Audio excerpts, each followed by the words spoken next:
Alright guys, welcome back. Trickster here, and we just got done with karaoke! Yeah! So I hurriedly ushered the group out of the room and returned the key to the counter. Then again, despite all the terrible singing I've heard, the experience had been pretty fun. Yeah. When we reconvene at the main street, everyone seems pleased, but worn out. Phew, that was an afternoon well spent. Now that's a good way to end the weekend. So, we heading back? Yep. Actually, I've got some errands to run around here. We'll join you. No. I'll be just fine. It's, for women's things. Yahiko instantly pales, but Masato only nods in understanding. I, on the other hand, raise a curious brow at Uri. She has never, ever used that kind of excuse in 10 years I've known her. She notices my question and only shakes her head with an odd little smile. See you guys later.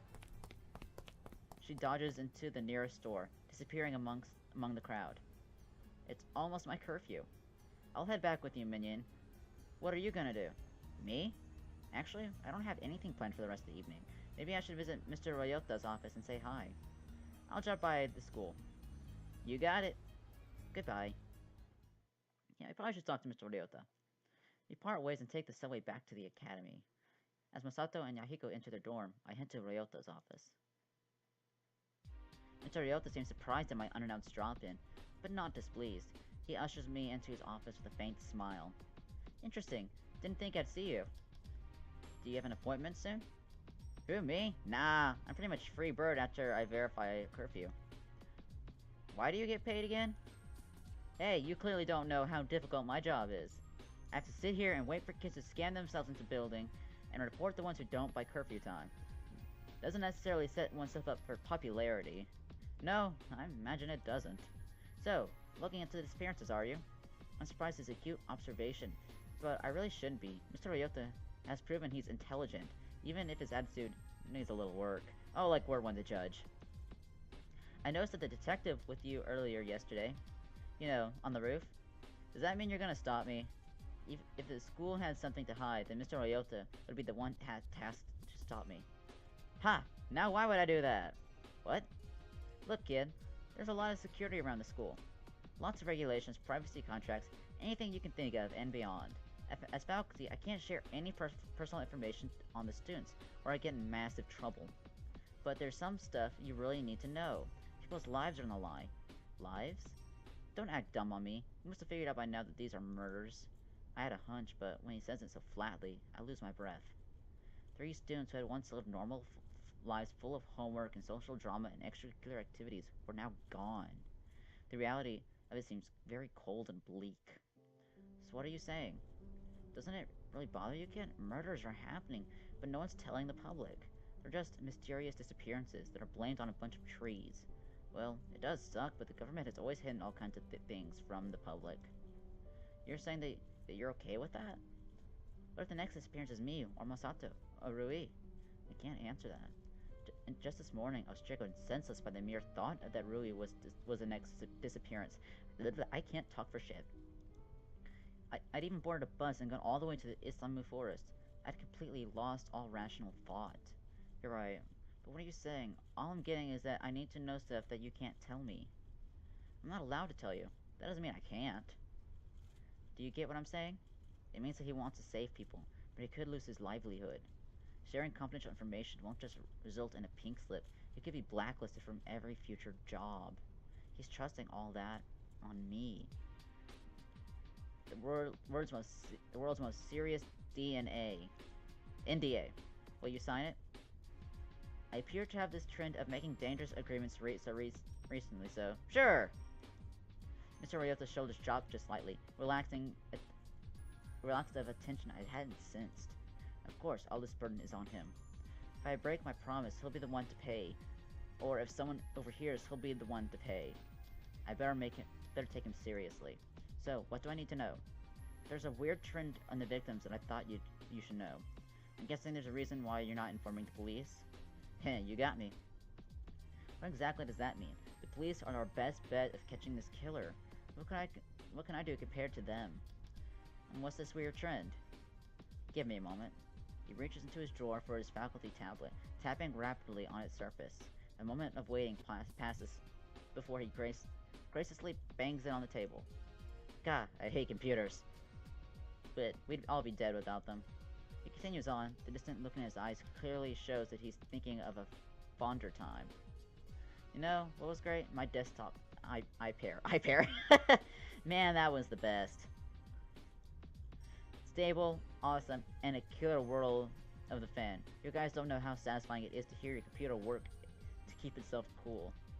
That's kind of weird. No casual user has desktops anymore. Oh, and Acheon phones. Man, phones these days break if you breathe on them wrong. Acheon phones, they could probably survive a nuclear blast. Ah, there we go. Finally working. He punches rapidly on the tablet screen, then apparently satisfied, settles back into his chair. What an old man. Let me browse through it for a quick refresher. His eyes rove over the screen. Oh, fuck. No. Bad. I don't want it. It's bad phone. Very bad phone. As his eyes rove over the screen, his mouth settles into a thin, disturbed line. Right. You know how the entry student application to the academy requires a psychological analysis by a qualified physician, yes? Yeah, another security measure, isn't it? Let me read this and see what you think.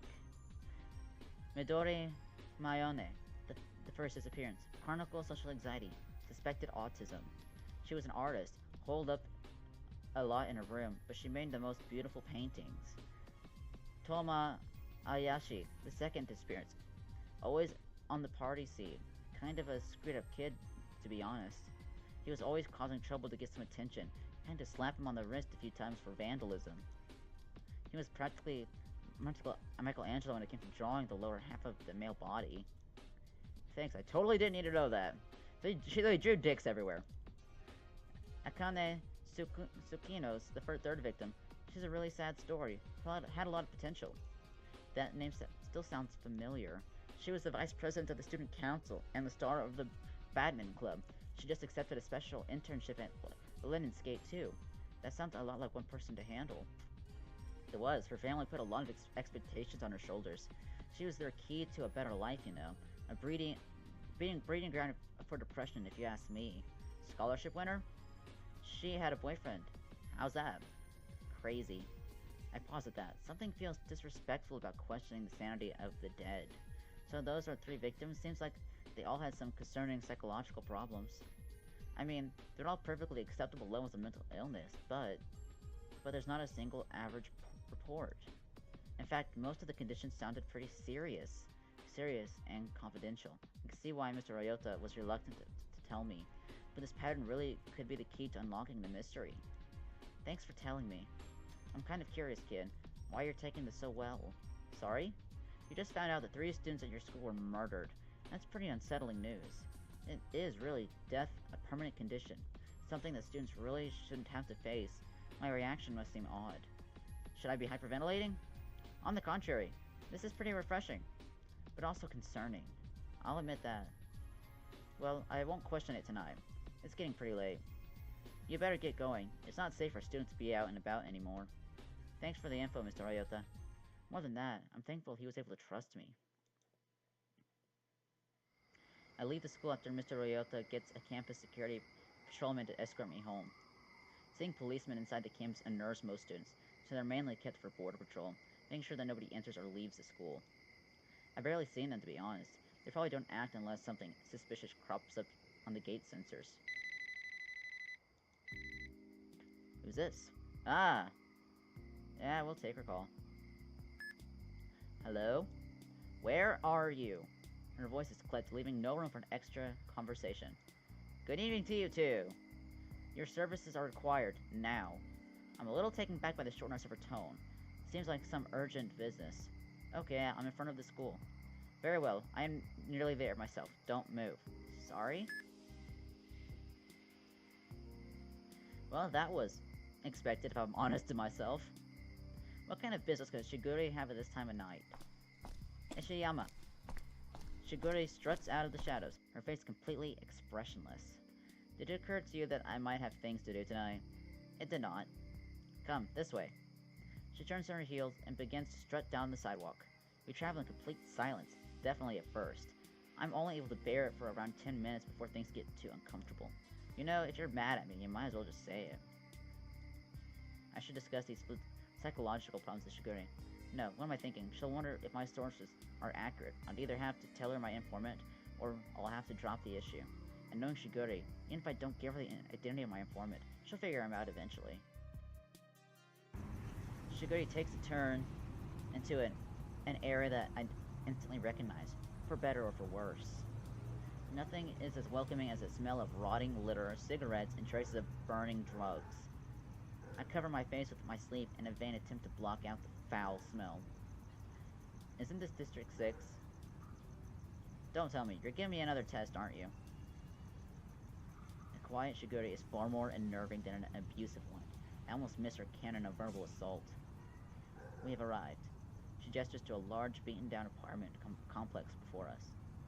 The dilapidated buildings and littered streets around us don't do wonders for the district's notoriety, that's for sure. What are we doing? What are we here for? An inkling in the back of my mind whispers, to kill you without anyone seeing. I shove it into some crevice of my brain. Shiguri withdraws a simple index card from her jacket pocket, showing it to me. This. There are only 3 numbers written on it. 338. What's this, an apartment number? She only nods. I follow her down the path between the apartments, superstitiously glancing around for any signs of suspicious figures. This is definitely not my idea of a vacationing spot, that's for sure. Finally, Shiguri comes to a stop in front of a door with the number 338. I don't know why it got so quiet. It's kind of unnerving. 338 emblazoned on it. She clears her throat for a second, takes a deep breath, and knocks lightly. Thrice. Give me a minute. The voice that comes from within the apartment is light, feminine, and nothing like what I expected. It's followed by the sound of scraping, shifting, and screeching, as if a number of heavy objects are being moved around the room. Come in!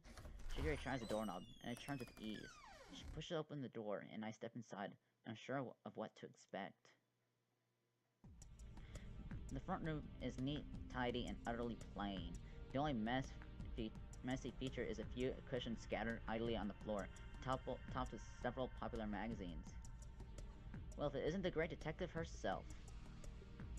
My attention turns to a large couch near the center of the room, upon which lounges a small framed girl. Her clothes are edgy but neat. Although her eyes are deep chocolate brown, they're some of the coldest I've ever seen. She looks like that girl from the academy. I swear I've seen her before. Ever been to this side of town, Enomoto? Shiguri sits on the nearby cushion stiffly. As always, I'm deficient of requisite intelligence. Oh yes, you're always lacking in intelligence. Shiguri bristles. Of the informative sort. The girl only smirks and turns to me. The predatory glint in her eyes snaps everything into place. Natsuki Tanaka. The interesting, unnerving friend of Elizabeth Oshiro. The way she sits, the clothes she wears, even the color of her eyes, they're all drastically different from school, but I know with certainty that she's the same person. The angles of her expression, the tilt of her posture, it's the exact same. Oh, how interesting. I thought that I'd have a storm of questions that I'd be shocked, but I'm not. Not really. I almost feel like a small part of me had just been expecting something like this. Odd. Especially from Natsuki. It's been a student just a cover, or are you actually one? To be or not to be? Surely that is the question. Shiguri clears her throat impatiently. As content as the two of you appear exchanging pleasantries, I'm here regarding a matter of urgency, Natsuki. Natsuki raises a single eyebrow. You know my price. Yes. How much yen shall? Don't feign ignorance, Inamoto. It doesn't suit you. Your almighty brain should be able to remember something as trivial as my currency. Shiguri flushes at this. Well, certainly you didn't think I would forget something as important as that. Shiguri mumbles something indiscernible while pulling her cap over her face. Maybe that's why she was so quiet. She wasn't angry at me. She was dreading coming here. What would you like to have me do? Natsuki catches my eye, a mischievous glimmer in her gaze. What's your favorite animal, Ishimoto? And do choose something reasonable, not a duck-billed platypus, yes? What for? She only winks at me. I guess I'll have to give her an animal to find out. I like kitty cats. Cats, I guess. She smirked at Shiguri, who sends me a look of horror. Ishiyama, we need to talk. I need to talk concerning your pay. Natsuki cheerily vanishes into the adjacent room. When she emerges a few minutes later, she's holding a full-size cat costume. Put this on, Inamoto. Grumbling, Shigure yanks the costume over her clothes and zips up. Wait, what? There. Satisfied? She really did put it on. Give me a nice loud meow. Meow. Seeing Shigure so subdued is pretty unnerving. I can't believe such a proud person would stoop so low. So what kind of person is this Natsuki? Now, Yama Ishimoto, a cat is incapable of speaking English, so you'll have to be Shigure's mouthpiece. Before that, however, I believe we have some catching up to do. What are you, an ordinary, ignorant civilian, doing caught up in a nasty business like student murders? I work for Shigure. Dear Inamoto picked you to work for her? Oh, isn't that precious? Two useless fools bubbling around together. A washed-up, headstrong detective who was blinded at the first sign of murder, and an irresponsible, selfish teenager who takes nothing seriously. At least we're trying to help. You're right, we're still learning, but at least we're trying to help. It'd be better for you to leave this to the professionals. You can't exactly say that to the police. The police are doing much better. Please, the police are about as professional as taco-selling clowns. Are you not aware that the pathetic state in their CCTV coverage, why one can hardly see anything that appears around the city? I'm sure Inamoto found this as an unpleasant surprise when she was investigating into the school. Really, the student's obsession with privacy is just adorable. Think how easy the killer could be caught with a few more camera installations. Then who are these so-called professionals? People with knowledge. Knowledge is power. Big Brother is always watching. Hence why we want it. Oh, for what purpose?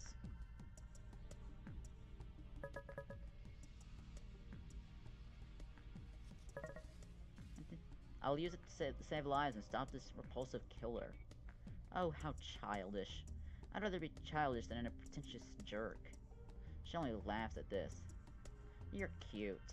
Maybe I should keep you. Can I keep him, Inamoto? I will She raised her index finger at Shigure. What are cats supposed to say, Inamoto? Meow. I think that means I can keep you. Her treatment of Shigure sends a spiral of nausea straight to my gut. What a deplorable human being. I don't even have an answer for her. Natsuki evaluates my expression for a long moment, and something in her face changes slightly. Would you like a drink? Well, that wasn't sudden at all. What, are you gonna poison it? That's a bit of a rude assumption. Not exactly a baseless one. I do show courtesy to my guests. Yeah, because you've been so very courteous. She continues to examine me, and a slight smirk pulling at her lips. Good to know you aren't as weak as you appear. Would you like coffee, tea, milk?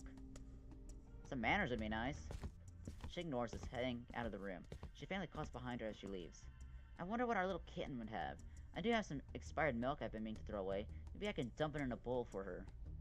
Shigure huffs at this, but keeps her mouth shut until Natsuki has completely left the room. Then she pulls herself over to me, her voice low and urgent. Take control of the conversation and get the information. I can't stand much more of this. How am I supposed to do that? I don't even know enough about the case. Natsuki has amazing connections. She has information a lot of others don't. And so long as I pay her what she wants, we can get it from her. And what am I supposed to ask about?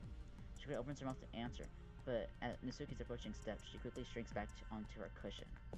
Natsuki re-enters the room, placing a glass of iced tea before me and a glass of water for Shigure. I superstitiously sniff it, which she catches.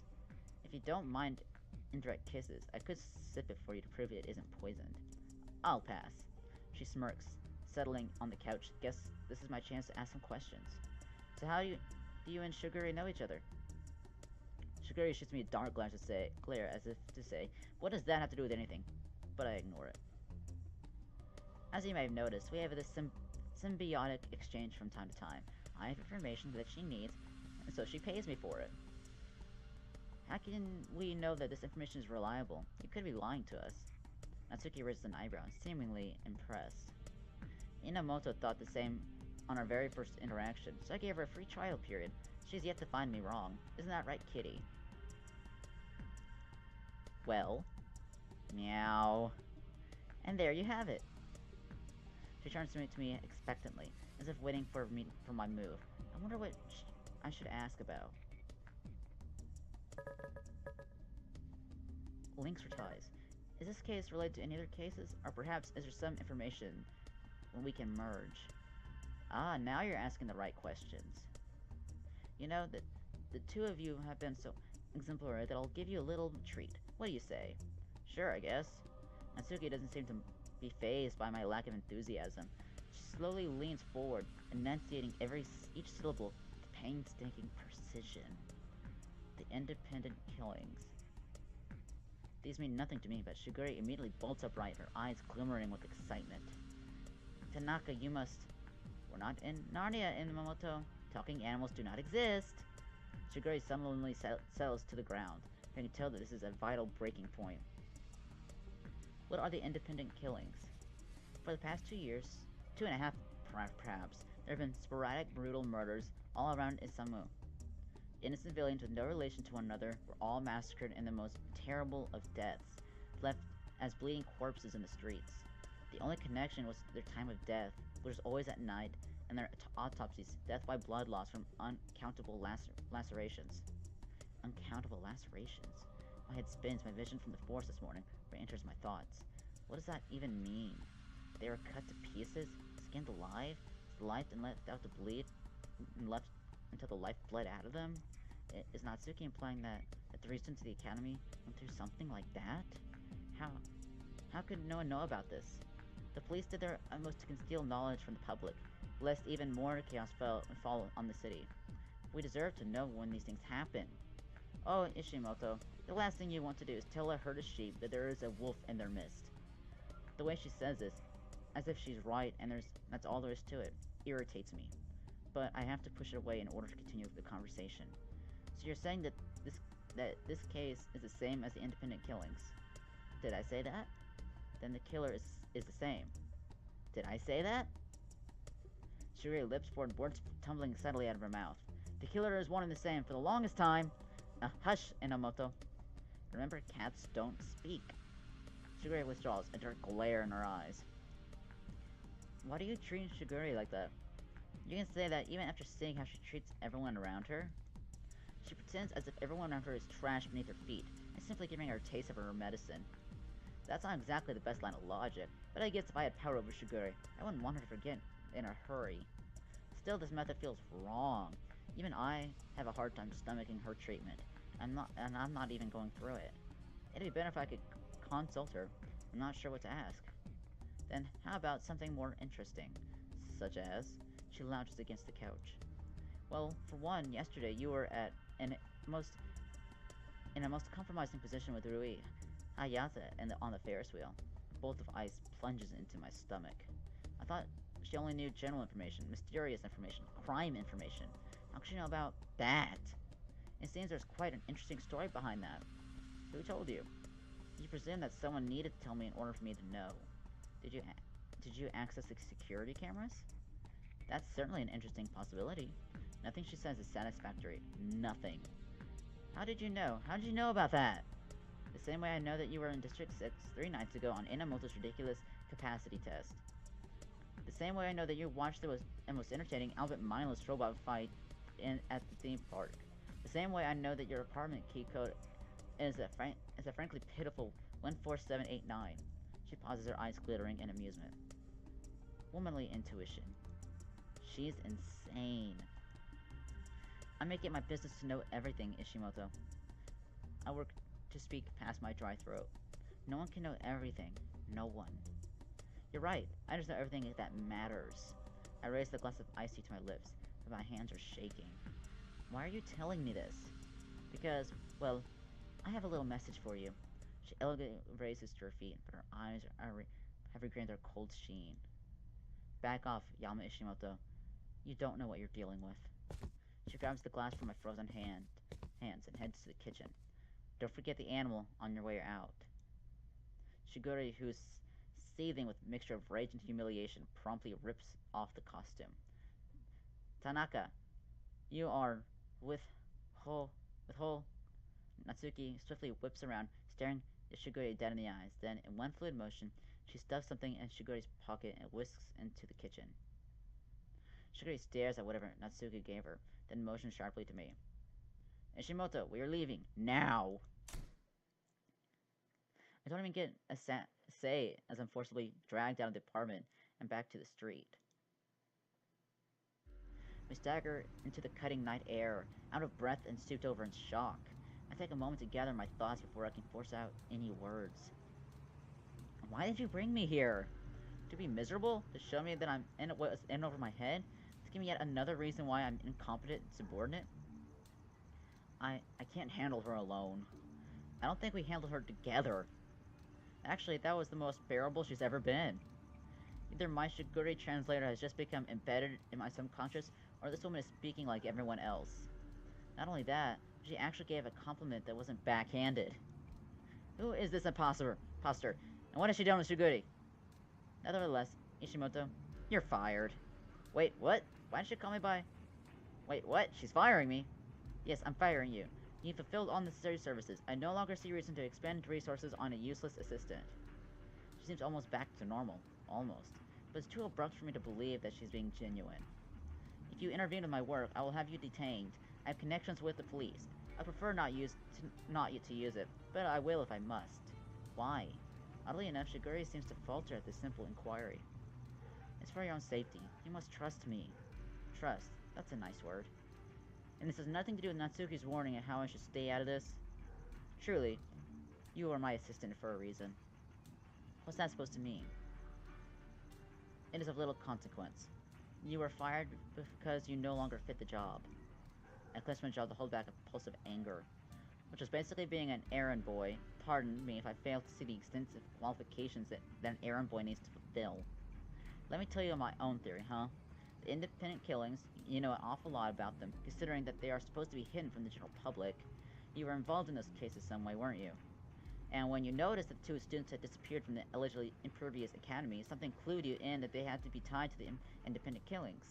Maybe it was evidence, probably just intuition, considering that you had to get Natsuki to confirm it for you.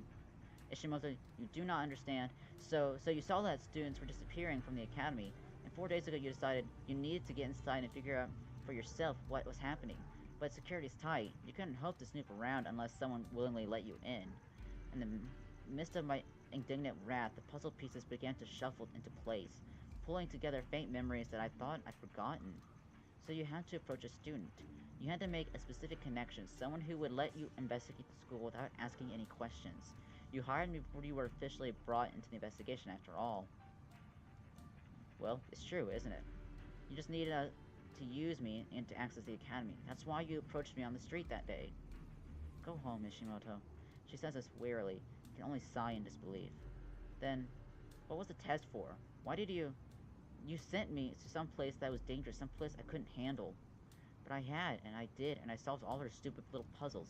I had proven myself fair and square for what? Being tossed away like garbage?